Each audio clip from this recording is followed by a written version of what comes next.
Hey man, how's it going? Thank you for being here. Oh, of course, of course. Thank you for the invite again. I was honored to have been asked, so I'm happy to chat, and I'm excited to talk about new PoE stuff eventually. It's been Hell kind yeah, of a man. dry Also, spell, so yeah. yeah, I also want to talk about you a little bit. For people who don't know, this is Silentstill, a fellow PoE2 content creator, and I was really taken aback. I remember when I watched DS Lily, and there was like this whole drama going on with certain content creators making bad content or like lying to their viewers and whatnot. I was thinking it can't just be PoE1 creators that make good content. Like that can't be it. And I was looking for some people to kind of turn the tide here, and I was thinking about you because I saw some of your guides. Your defense guide has, I think, the biggest views, right? Like, and I really loved your damage guide, your ailment guide. You're very new player focused. You really go into it. You're perfect for people who've never played an aRPG before. You somehow have really good structure. You have a soothing voice, right? Like everything, all the building blocks for that, and you actually have, and that's the craziest part, correct info, right? Like on top of it, It's tricky, yeah. Yeah, it's the whole package. And yeah. and I was just wondering, do you stream full time? What do you do for a job? Do you just do this as a side thing? Yeah, no, it's a side thing. I'm a software engineer full time, and I honestly like never really considered myself much of like an educator. I always said I was like not a good teacher. I was bad at teaching people things. But yeah, I don't know. I was just kind of looking at the space, and I felt that there was a little bit of a void in just like content that was easy to kind of digest, while like working on something else or while like driving or working on something. So yeah, I was kind of like, well, I'll just start tutorials. And honestly, I didn't have a huge background with PoE1 or anything either. So, like kind of starting at the beginning, starting with the basic building blocks for PoE2 seemed like the logical place to jump in. And honestly, like that they're kind of the easiest things to talk about. Like you can get really into the nuance of like specific mechanics on a specific weapon type or something, but like I think it's like more interesting to talk about, well, here's all the defensive systems. And I mean in PoE it's not like that is super simple either. So like there's plenty to talk about just in how defense works overall in plenty a game to like Path of unpack Exile. for people. Yeah, exactly. The one thing that you mentioned is that you didn't really play PoE1 before, and I love that because it shows in your content. Because the first thing I noticed is you don't use PoE1 lingo, which must be so refreshing for people who don't come from PoE1 and kind of want to learn PoE2. I really like that, and also really like your self-drawn art and everything. Really put a lot of time into this. Do you like to educate? Is this something that you like you're gonna keep doing? Or was it just something like for the initial launch, kind of throw it out there and then just kind of leave? I mean, when I started, I didn't really have much of a plan. I was just kind of, I wanted to start working on videos in addition to streaming and stuff. So I was like, well, this seems like the thing that is something I could do. I don't have enough time to like blast and go crazy like a lot of people that do like stream or are able to play a lot more if they're doing it full time or whatever. And like I just can't get to Endgame like and like hone builds for hours and hours and hours. So like that wasn't really an option. And I don't want to just like I want content that is meaningful and helpful and like is actually contributing something. So like it just kind of seemed like a natural fit. As far as long-term plans, yeah, like now that I'm kind of in the cadence, I am enjoying it a lot. So like it seems like it'd be kind of it'd feel weird to stop doing it. And with how much has been changing and stuff so far, like I don't think there's a shortage of stuff to get into. And as we've been going, I've kind of been getting a little bit more specific and talking about like more nuanced mechanics and stuff like that. So I've got a giant list of potential outlines and videos and stuff that I like to throw rework together. So your old videos whenever something changes. Yeah. On that note, like I think it's been mentioned that with 0-0, like a bunch of evasion stuff's supposed to be changing, and we did like a super long evasion dive video. And so like a lot of that one may be irrelevant, but we'll see. That was actually to your prior question of like, why did I choose these kind of more basic systems? I also had this assumption that those are the things that are probably a little bit less likely to change. Like I didn't want to get into like specific mechanical interactions between items or anything like that, because I was worried that a lot of it would be rendered incorrect very quickly as we were going through these first like pre-launch patches. I definitely feel that I also try to make evergreen content, but I gotta say, with PoE2 right now, I just stopped. Like I don't think it's possible at all. It is just ever changing, and it's like kind of, on the one hand, that's nice because you always have something new to do, something new to explore. The player side of myself loves it even more. But on the other hand, it is kind of disheartening to put a lot of work into a video and then it's outdated in like 2 months. I have this, for example, I really wanted to do a new player guide already, but first up, I think I want to be ultra qualified to make that video because I think it's a very important video. If I actually throw myself out there and I claim that I have a good beginner guide, I want to be like, yeah. But the other thing is, I would hate to put like 2 weeks into it and then it's outdated next patch. Yeah, exactly. Yeah, I've had the same thought. Like I've been wanting to do like an item, crafting or tuning or whatever we call it in PoE world, but in like an item crafting guide. But I feel like there's no way. There's not so many changes to that it's gonna be. One currency comes out and all of a sudden, I mean, maybe your guide isn't wrong, but it's not as optimal anymore, right? And all of a sudden, and then it's like, well, I wouldn't even be recommending my own content anymore. So it's like, well, there's plenty of time. Like, well, I can get there eventually once those systems have settled enough to, or at least be a reasonable foundation, and then there'll be caveats, of course. But yeah. So on that note, I guess, do you have like some content in mind that you really like to make and you just make it, or is there content that you kind of fill in where you say like these are niches and you make that, or how does it usually work with you? Yeah, I guess I've really only felt that I had one kind of in that latter camp of this kind of filling in where I got a bunch of questions on prior videos that just like kept coming up over and over again. One of them was like around like chaos damage and chaos inoculation, and like like specific mechanical interactions with bleed and stuff like that. So I did one that was just kind of like, I'm just going to go through a bunch of frequently asked questions, because if I'm getting these questions in this video, this is probably something that people even that didn't watch the video are like curious about. It's just like not an intuitive thing. So it seemed like kind of a good just like I can kind of fill in a bunch of gaps here.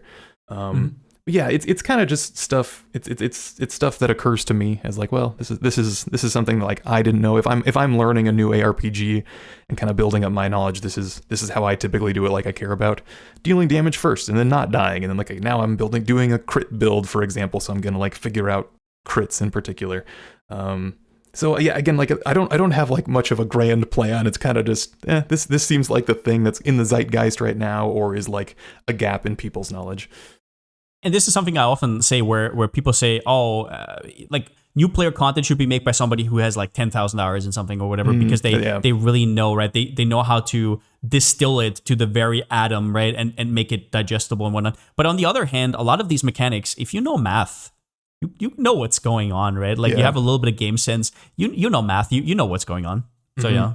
Yeah, I mean, I think it's a little bit tricky because there are some traps. Like even in the defensive layers video, like there's interactions where it's like nuance. It's like like if something is hitting you, like is it dodgeable, or like if you dodge a certain piece of this attack, does that count as a hit? Or like when does evasion come into this equation? And like there are certain interactions that if you're looking at a specific item, or like, okay, when does this actually proc? And it's like it can be tough to know. So I think that there is like, it's a tricky line to cross, because you can go into all those like little, like the minutia of all those interactions when you're talking about something like defense, or you can kind of just be like, well, typically when we think about it, like this is how it works in our brain. Like we're not always like going through every little interaction, every piece of this. And then if people want to go dig, it's like, well, like you can go read the wiki at that point. Like there's just like this isn't the right. You want to give some more context. Exactly. Like get the mental framework. Hope it's like 98% accurate. You're not like leading people astray, and then be like, okay, we said it worked like this. There's actually this funky little interaction with these two items because it, there's some nuance here. But like it's I do put kind of a lot of thought into like what is the correct level of zoom here, right? Like how specific do we want to get? And I think sometimes less is also more, right? Totally. Like in those outlines, it's like I typically like I write a huge outline for like, let's talk about damage, right? And then I'll pare it way down. Like by the thing that I end up recording is probably a quarter of those kind of initial notes that I took when just dumping everything in my brain. For sure. No, I mean, let's talk about where you came from, kind of with gaming.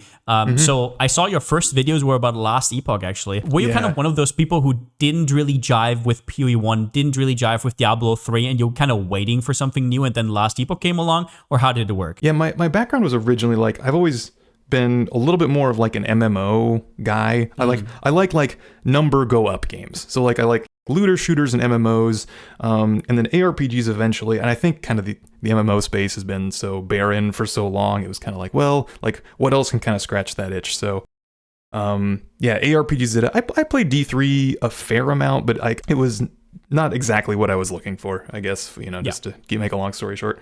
A lot of us felt like that, I think. yeah. Like I think it was fine, and I'm honestly, like, you can see Lilith sitting here. Like D4 was what kind of got me back into like the aRPG space. I was like, the darker tone. I was gonna say, Last Epoch, D4, and then PoE2, right? Yeah, exactly. And like, I like Last Epoch. Like, I could talk about Last Epoch a lot. I wish that, and I'm sure they are, but like the studios at GGG and Blizzard and stuff are like looking at what those guys are doing, because they like have some really cool systems in Last Epoch. Like I love the way they do like the trade versus not trade system, and their like resonance system is like, I kind of want to do a video just on it, talking about it like in reference to other games, because like there's some really good just like they solve some problems in such creative ways in Last Epoch. LE in general has elegant solutions, like for example the armor system, or I know, like the thing I like the most about Last Epoch is how they did itemization. It's like PoE1 was scraping by for 10 years to solve items on the ground being meaningful. It's like,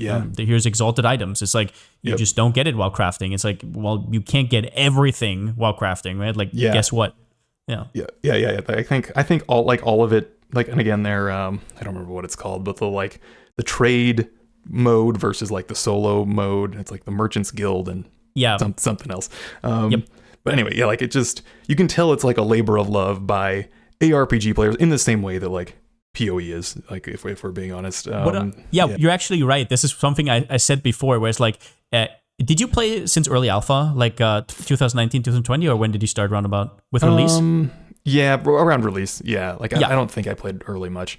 One thing I love, I mean, it was still there on the release, but they never really cared about aesthetics all that much, like how stuff looked. It was all kind of like swampy always. Like it's like you roller skated around with your character kind of, right, for a while. Floating. So that just shows they always cared about systems first. They were just kind of like the people who probably the first thing they did before even thinking about art or story, they were just like doing the systems, and everything else was just like secondary, right? They just wanted to make a good aRPG, and then but that also kind of hurt them in terms of casual appeal. I will say that for sure. Which D4 has the opposite problem. Totally. It's like optics over those systems. I mean, I still play D4 as well. Like I was trying to get through the season pass for the last season just like last week.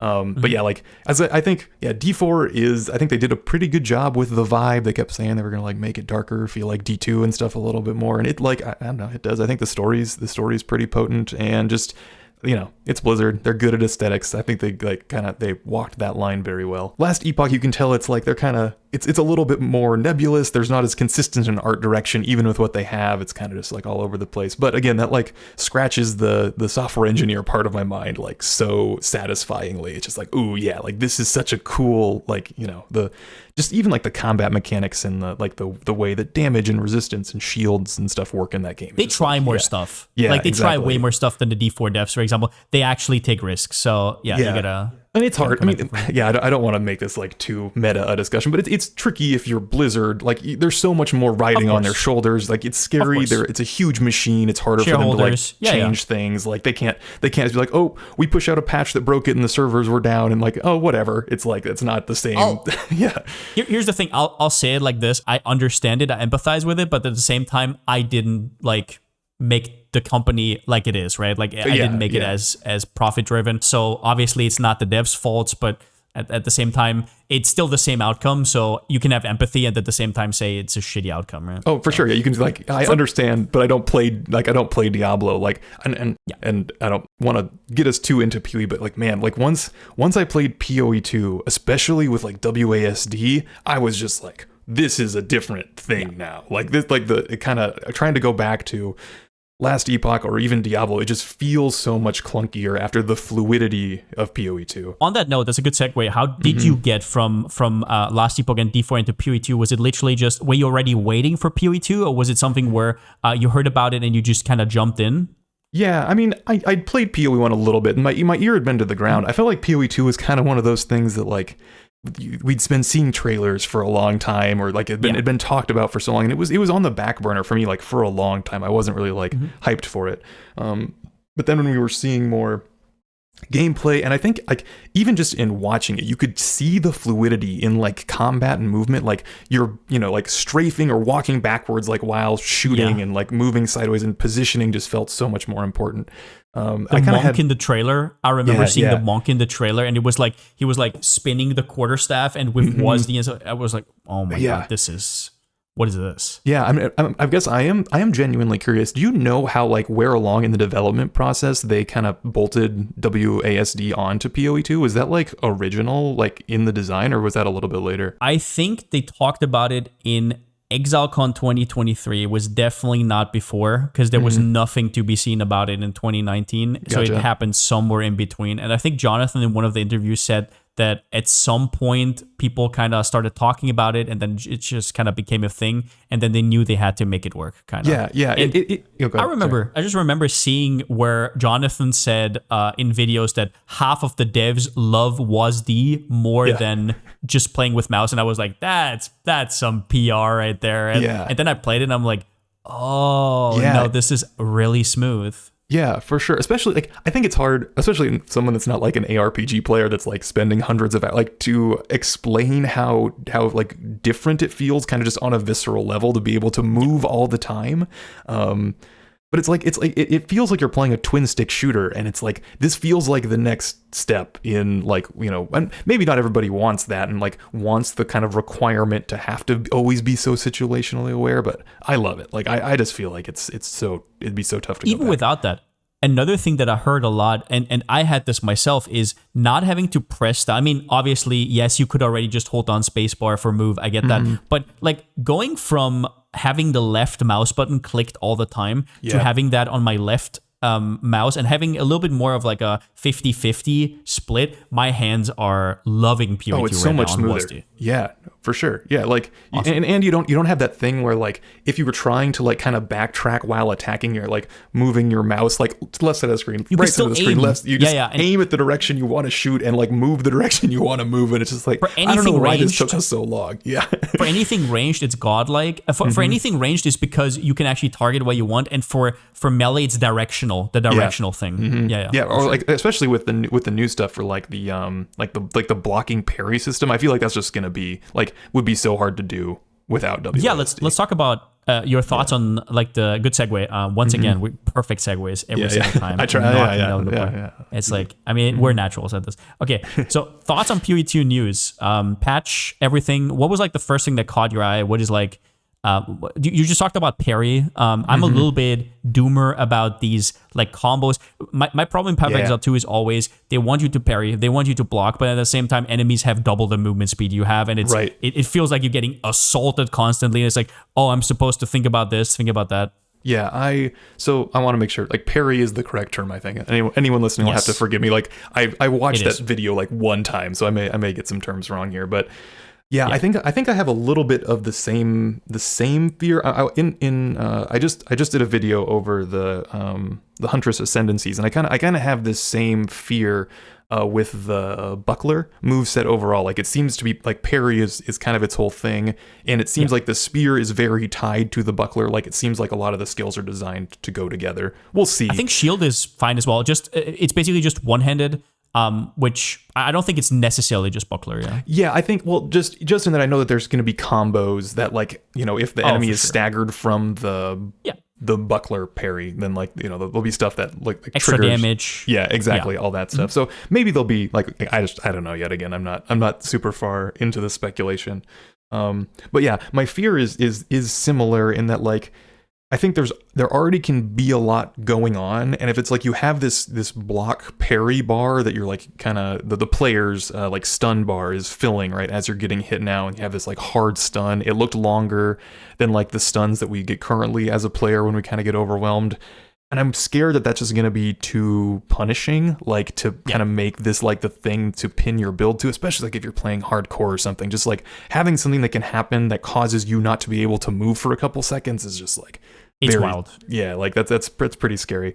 But like I'm sure it's viable and like you'll be able to get to endgame with it and play. But like, yeah, I don't know. I haven't played monk much. I'm not big on the combo classes either. So I can't. So you're looking forward to Huntress? Yeah. Oh, Huntress for sure. mostly? Huntress, the one thing. Yeah. The one thing I gotta say quickly that I really like about Spears and how they designed it is, I feel like, I don't know how much Warrior you played, but what I always felt was annoying was everything was balanced around two-handed maces. It's like, even if you go shield, you can still go two-handers because of Giant's Blood, right? You can just have two-hander plus shield, or even dual wield two-handers, whatever the hell you want. But I felt like one-handed maces, like there was so much one-hand support, but also why?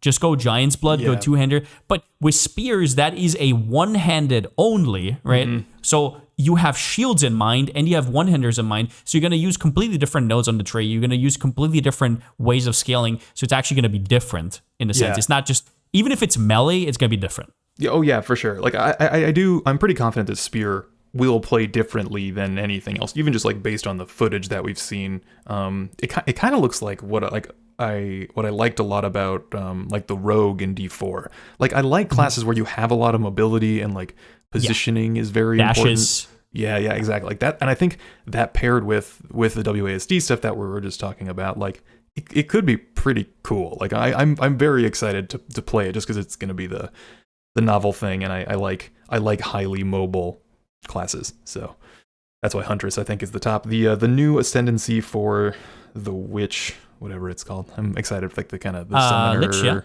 Lich. Yeah, that looks cool as well. Those are kind of my big ones. Yeah. We're gonna have to see how it works, especially with how are they gonna nerf mana stackers? Is the new mana stacking with Unholy Might maybe even the play now? Patch notes. Yeah. I mean, we're still waiting for patch notes at the time of this recording. I'm assuming this comes out tomorrow, so I'm assuming we're not going to overlap with that. But how do you feel about the patch notes in general? Do you? I mean, this is how it used to be in PoE1. I just remember having only 2-3 days. Are you basically going to just devour the patch notes, or are you gonna take it pretty slowly? I'll definitely read through them. Like I'll go through them. I'm probably, again, that's like, just from a content creation perspective, I'm not going to be like, oh, I've got to get a bunch of videos out or anything like that. But I'll take them all in. I'm more curious about the like mechanical changes. Like I want to see, like the first thing I'll be looking for is like, was evasion majorly changed? Like did anything change with that, or like as a formula? Like how, like what are they doing with armor? Like that's maybe the thing. I'm not like excited about it, but I'm the most curious about like how fluid are they on this stuff? Are they able to like completely overhaul how armor works? So yeah, we'll see. Armor, I'm a little bit concerned because in the talk it kind of seemed like they wanted to do a full revamp and they're not really ready to commit. But I was gonna say, even if they just rework scavenge plating, for example, like the armor aura, and you maybe got like 40-50% more aura from that would already change the dynamics a lot. Because with armor, it really seems like even though the formula is a little bit stifling with that divided by 10 and everything, if you just got 40-50% more days, definitely a point where, now it feels really good, right? Yeah. I haven't chewed enough on like if I think like the shape of that formula is wrong or not. Like maybe, but I don't know if you know, but in PoE1 it's actually a 5 instead of a 10. A 10, because they first changed it from 12 to 10. I'm sure you remember with the patch. Yeah, yep. And in PoE1, and the thing that people are criticizing, and a lot of people, PoE1 players are obviously vocal about a lot of things that changed, but this is one of those things where it's kind of weird that it changed because in PoE1, monsters in general hit also less hard. Yeah. So it's like, so you have armor's worse, but enemies also hit harder per, which makes armor worse per damage taken. So it's like, it's just awkward, right?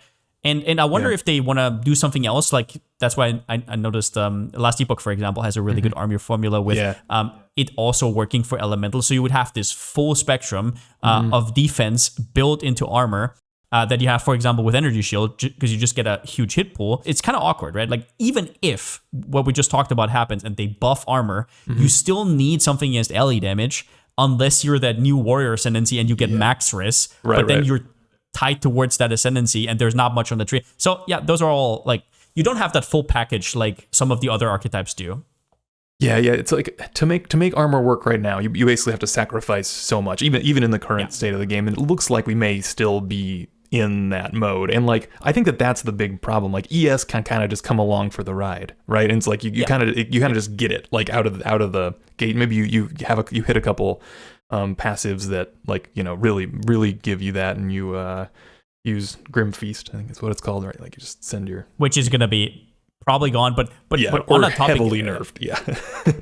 Yeah. Another weird one is, for example, I talked to a lot of speedrunners. For example, I talked to Karn, who reached a level 100, and he basically said physical damage isn't even that important. It's like he was running around with 3,000 phys damage. It was mostly just about LE max hit, right? Yeah. Which is why, for example, the new Ascendancy is absolutely godlike. So having armor be only dedicated to physical means they have stress on their balancing in terms of now they have to look at what damage types do enemies deal. Whereas if it was just a whole range, like for example, evasion is a full like thing, energy shield is a full thing, just stacking life is a full thing, but armor is like this thing where they have to think about it constantly. It must take a lot of dev time. So it would be nice to maybe see a broader approach, right? Yeah, or like ES is a full thing that has one hole that you can patch, right? Like with via the game by picking certain passives, right? Like you can. Oh, you mean like stun and stuff like that? No, energy shield, right? You can the chaos damage like going around and potentially. Oh yeah, just go CI. Go CI and you're good.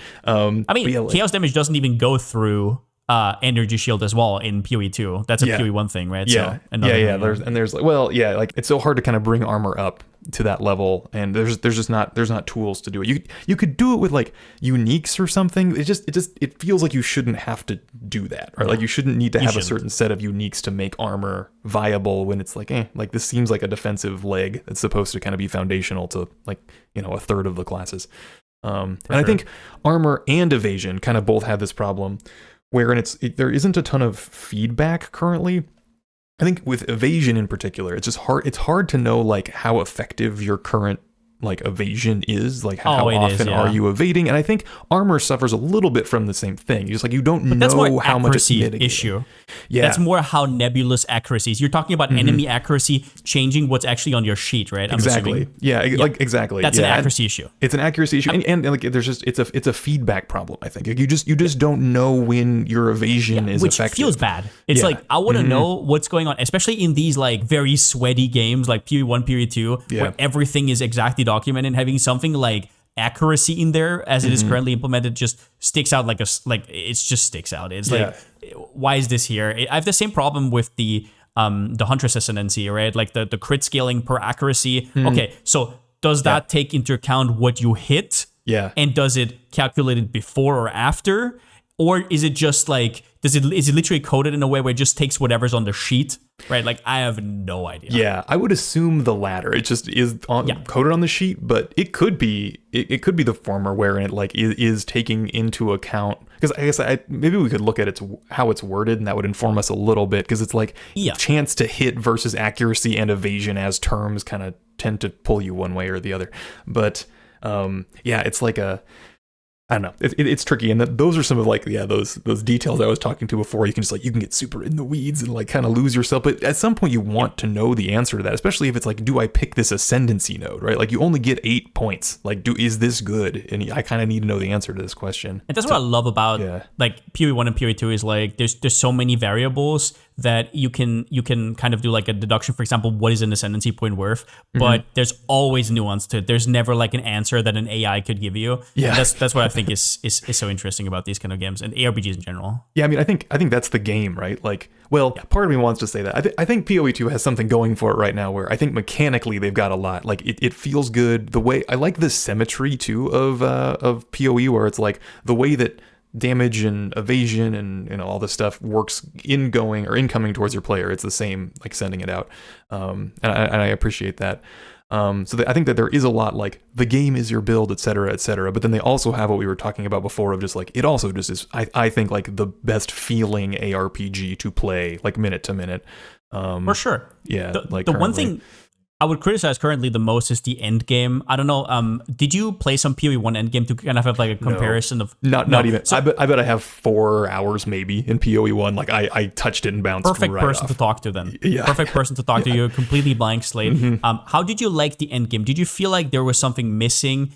Did you like traversing? Did you like progressing through the Atlas and everything? Or Yeah, good question. I think it's a cool system. I think that the problem is, at least for me, it felt like the way to do it optimally wasn't the way it was designed, and thus wasn't very fun. Like, having to go to all the towers to, like, get everything juiced correctly so you could hit a certain node and, like, kind of push it is like, like, this is the optimal way to do this. This is how I should be doing it, but this doesn't feel like, I don't feel like I'm exploring a fun map and, like, discovering all this stuff. It's kind of like, it just didn't... It felt like I was over-analyzing it maybe, and it's like, well, that's your own fault for doing it that way. No, that's basically how you do it, yeah. Yeah, it's like you kind of have to. That's the game, right? You want to be optimal at Endgame because it's Endgame. So, like... Yeah, and it's also fun to be optimal, right? It's not just, like, min-maxing the fun out of it or whatever. It's like, it's actually fun to be optimal. Right. Exactly. So, like, I think maybe that's the problem, is those didn't feel super aligned. And that's a good point. That, I think, was what kind of made me bounce off it a little bit, and instead I started rolling alts and playing hardcore, and like, kind of found my fun elsewhere. So yeah, like it was fine. I didn't feel like it was worse than like Diablo's by any means, and I think it was like comparable to Last Epoch's, if we want to keep playing this kind of comparison game. I think Last Epoch's, like, talking about cool systems there, is pretty strong as well. And I think PoEs can, like, some pretty small tweaks could be made, and I think it'll feel like will feel significantly better. I agree. I really like their approach of just throwing more stuff out there and kind of seeing what sticks. And I really did miss what Mark. I mean, I even, funnily enough, one day before that video came out, I literally said I want random stuff happening. I talked about, like, an arena with 10 bosses. I talked about pirates jumping at you or whatever, right? Like, and that is exactly what I got. So I'm pretty happy. I'll see what I can get. But the biggest problem for me is comparing it to PoE1 is obviously a little bit of a fool's errand, but at the same time, they're also picking a lot of stuff from PoE1 and recycling it. So it's really hard comparison. Not to, right? For sure, of course. It's really, really hard to not to. Yeah, have you found it less enjoyable, like, significantly? I feel like I've heard like both sides, but part of me, like, there's an interesting lens to that, where I feel like the PoE2 player base is also just, like, vastly wider than the PoE1 was. So I think it's a tricky comparison. So, in the circles I'm in, there's a lot of negativity about Path of Exile 2, and I've also done that. I've also enabled that in a sense, simply because more out of a feeling of love. Like, I want this game to succeed, right? And in general, my expectations were met. I knew it would take them a lot of time, because it's very hard to make something that isn't PoE1 but is still really, really good. Because like, they have so much, like, a back catalog of greatness that if they want to make something different, it's going to be hard, right? It's kind of like you can't pick from those. You have to pick from those. But those are really sweet. So those grapes over there are not that sweet, but you have to now pick those. It's like they changed Leech, which I think was perfect in PoE1 and whatnot, but just to be different.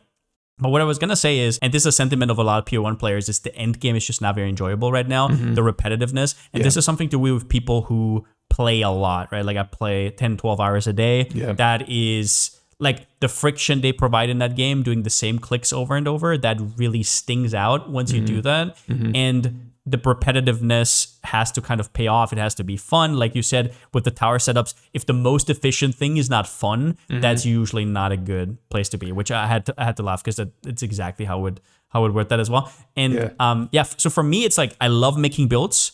I love looking at things. I love thinking about systems, just like you outlined. I love that stuff. I love learning about things, but also the end game play loop is not fun for me, so I can't play it forever, which is also why I'm currently not that good at the game. I'm like mostly I'm working with my PoE1 logic, and I have 300 hours in it or something, but I want to get to a point where they make endgame so fun that I wake up in the morning and I'm like, yo, let's go to the PC, play PoE2, and then I can learn it to a point where I'm, like, satisfied. Yeah, it's a very, like, a criticism I've heard a lot, and I think, like, a valid goal, like, or a valid dream to have for the game, right? I want Endgame to be good. I do think it's interesting how, like, in aRPGs, like, I think one could say like the number go up games, like I said before, like MMOs and stuff have the same thing, but it is interesting how much it's like we want to be able to play this game forever on a given character is like such an interesting bar to set that we don't really do with crazy. with much else.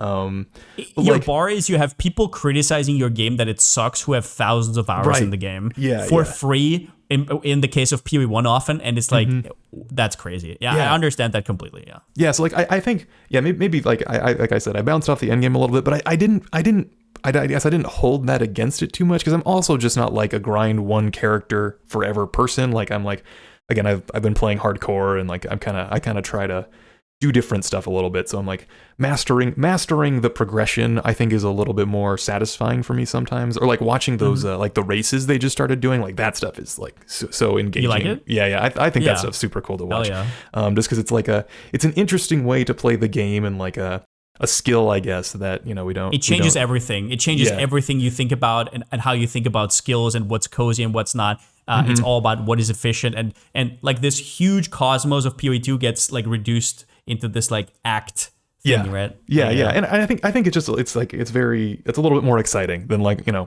I'd much rather watch somebody stream in the race that's like really good at this, trying to hone their time, than like somebody that's been blasting the same character for 400 hours. It's like, well, like you're kind of just like on autopilot and doing your thing, and like it's just not as it's not. Well, not the interesting part there is the reason people watch that, and I can attest to that because I've been now streaming for like 3.5 years or something, and I've been like watching streams for like 8 or 9 years. Is that's how I love learning the game. It's like you watch extremely good players, they will just randomly say stuff where you're like, oh, and then you're like, you keep watching, and I don't know, 5 minutes later, it's like, oh, and that's how I, for example, learned the game. Right, I watch people like Mathel, for example, who gave me my love for builds and whatnot, and it is So it has its own things, Yeah, and this actually kind of circles back a little bit as well, where like to why I kind of chose to make the content that I'm making is I feel like there's a lot of people, like we're in this weird mode, I think, where it's very easy to find those people and just like kind of pull a build off the internet, right? Like, oh, I'm just gonna do my thing, but like I don't know if that is always the most satisfying way to play these games, and I'm guilty of this as well. Like I do the same thing. Like I'm gonna roll a new character and try, I'm just gonna go pull up a Huntress build or whatever. I've never played one, but like then I'm kind of like the joy. A lot of the joy here is in figuring this out. So I don't know why I'm like undermining my own enjoyment to just like do the optimal thing. So there's like an interesting tension there, and I think it's because like I don't have a firm enough grasp on a lot of these fundamental systems when I first step into a game. So it's like I'm looking at two choices and I'm like, I just don't have the context to know what any of this means, right? So it's like I've got to like learn my like the foundational stuff a little bit more. You learn how to fish, and then you choose to fish your exactly, and then you can pull up a build online and like understand why they're doing what they're doing and make like choices around it, right? And it's like that just feels so much more satisfying, and that's kind of been pushing me again. Like I sound like a broken record here, but like kind of the solo self-found hardcore mode is very like appealing to me right now, because it's like you have to like that game is really exercising that muscle of like how well do you know the game, because if you can only use the drops that you get like on a certain run, like if you're not stashing everything and optimizing that way, then it's constantly adjust. It's like you have to know what this means. Like you have to have that knowledge, because you can't look up a guide online that's like, I have these 7 items, what should I do? Like it's you can ask an AI, but I don't think it'd give you a very good answer. Kind of, yeah, exactly. So that's kind of been entertaining my brain a little bit more as of late. So I think there's quite a bit. I'm excited to see what the devs do there in terms of like races and like limited leagues and private servers and all that stuff, which I know was a thing in PoE1, but I don't know. Races used to be pretty big because it had like a lot of prestige attached. Way more people used to play hardcore back in the day. Nowadays it's like, I don't know, 95+% softcore. So it kind of fell off there. I don't know how the PoE2 numbers are, but I would assume pretty similar because it's a very punishing game. It is. It is. Yeah. So racing without stakes is obviously a no-no. So it always depends. Like, is there a big racing community? In general, in PoE1, they kind of gave up because people always said they want races, but then when they came up, not that many people actually watched. Participated. So it's like, I like that they're trying it again in PoE2, though. I think it's pretty cool. Maybe some stuff about the campaign will have to change, but I'm really looking forward. I was watching Endgame run the other day. So it's pretty hype. it's fun to watching, and I think part of it is just that like it scratches that, like I find it more impressive. I don't know if that's a totally fair analysis, but like when people are doing that and they like just know the game so well that they know like how every item would come together to like make a certain run work just based on what they happen to get. That's just like that shows. It's fun watching people who are great at something. Yeah, absolutely. Exactly. That's just like this is super cool. Last question: what are you gonna play? Do you already know? Are you gonna wait for patch notes? Do you have a direction? I mean, I kind of want to try an Amazon, but I think I'm gonna see how an Amazon feels if I play it like a ranger, like a bow based Amazon, because based on what we've Amazon, fake Amazon, because I'm very curious about the bottom two kind of branches on that passive tree that are gonna like spike crit damage and stuff way up and give you movement speed. I don't remember their names. I haven't. There's one where you get it's the wounds thing where like you have the weakness, the weakness, and I'm curious how potent that like the movement speed and damage buff will be against bosses in particular.